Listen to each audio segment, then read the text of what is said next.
Greetings, grace, and peace to all my brothers and sisters of the Oklahoma Conference. 6 years ago, at our yearly gathering in Tulsa, Oklahoma, the annual conference adopted what we called the Strategic Plan. Its purpose was to stimulate our churches to take a long, hard look at how ministry was being done in each congregation, all in an effort to fulfill our mission of making disciples for Jesus Christ for the transformation of the world. The results have been gratifying. The majority of our churches have responded by implementing plans designed to foster growth, nurture leadership, and reach out to the respective communities where each church is located. Adopting the strategic plan has proven to be one of the best decisions we have made since my assignment as bishop. At this upcoming annual conference, we must make another important decision.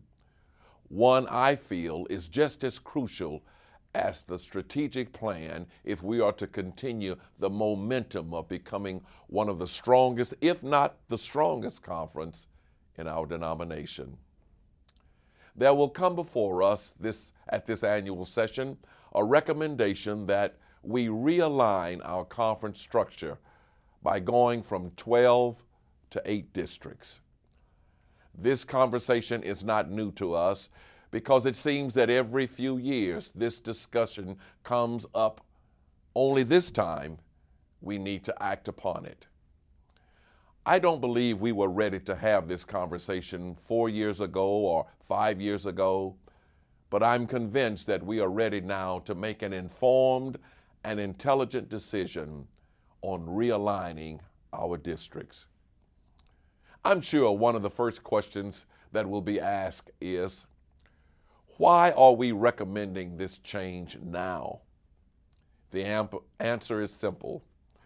I believe that the conference should do the same thing we've asked the churches to do, which is to take a long, hard look at how we are doing ministry and move towards having the most efficient and the most effective structure which will assist us in accomplishing our mission. Going from 12 to 8 districts will enhance our opportunity to be better connected, get more clergy and laity involved in leadership, and design programs and ministry opportunities which are unique to the area where our churches are located. Each district will have what we call district transition teams, made up of an equal number of the most visionary and spiritually mature clergy and laypersons that will assist the superintendent to plan, propose, and implement major strategic positions and decisions. These teams will set goals and priorities and will address such questions as, how will the district superintendent be assisted in fulfilling the district mission? What systems will be used to evaluate ministry and mission of the churches and pastors in each district in order to do a better job of appointing the best pastoral leadership to our churches in each area? How can we develop greater participation of our laity to enhance the mission of the church? I am excited about the possibilities of this new structure. There will be several pre-conference meetings throughout the state beginning March 30th through May 4th, explaining in detail this recommendation. These meetings are open to everyone, not just the delegates to annual conference. This initiative is not about saving money. It is about accomplishing the mission. Oklahoma is blessed to be in a position of strength to accomplish this plan. Unlike many conferences that have had to do this out of necessity, we are proposing to do this from a position of strength. If adopted, There will be modest savings, but any funds that will be realized from realigning our districts will be used for the purpose of making disciples. If this recommendation passes in this 2014 session of our annual conference, we will have 1 year to implement the plan and return to the 2015 annual conference with boundaries set, 8 district superintendents named, and a plan that will be both practical and achievable. Our Book of Discipline clearly states that the annual conference determines the number of districts and the bishop and cabinet determine the boundaries. We're asking you to do your part in approving this realignment plan on May 29th. I, along with the cabinet, will then do our part to make this plan both workable and successful. You can get much more information and details on our website about this vital piece of legislation. Thank you for your time, and please remember our conference in your prayers as we seek to accomplish our goal of making disciples for Jesus Christ, for the transformation of the world. God bless you all.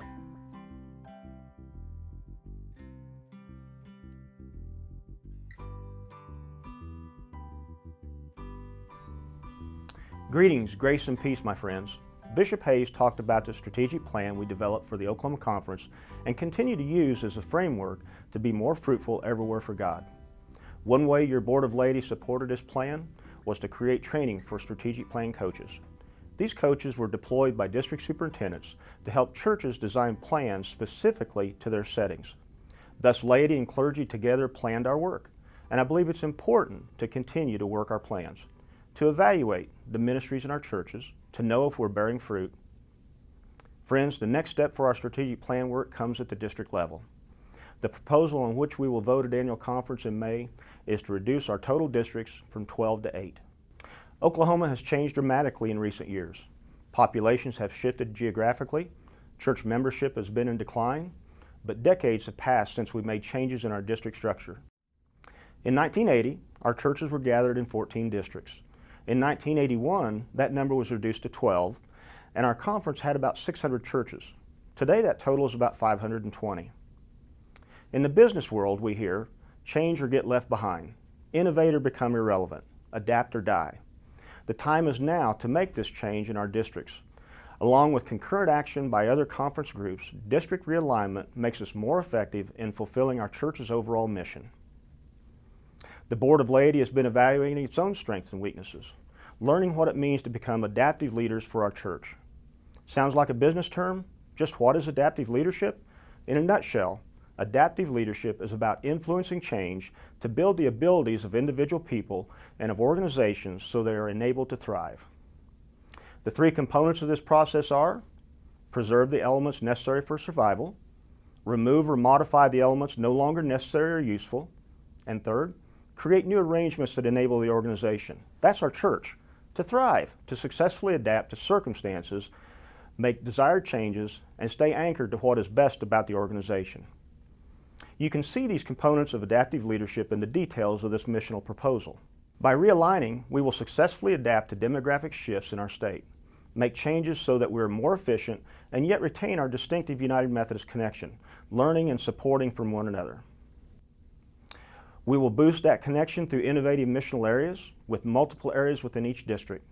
I believe this will encourage churches through key laity leaders and pastors to connect at an affinity level for more success.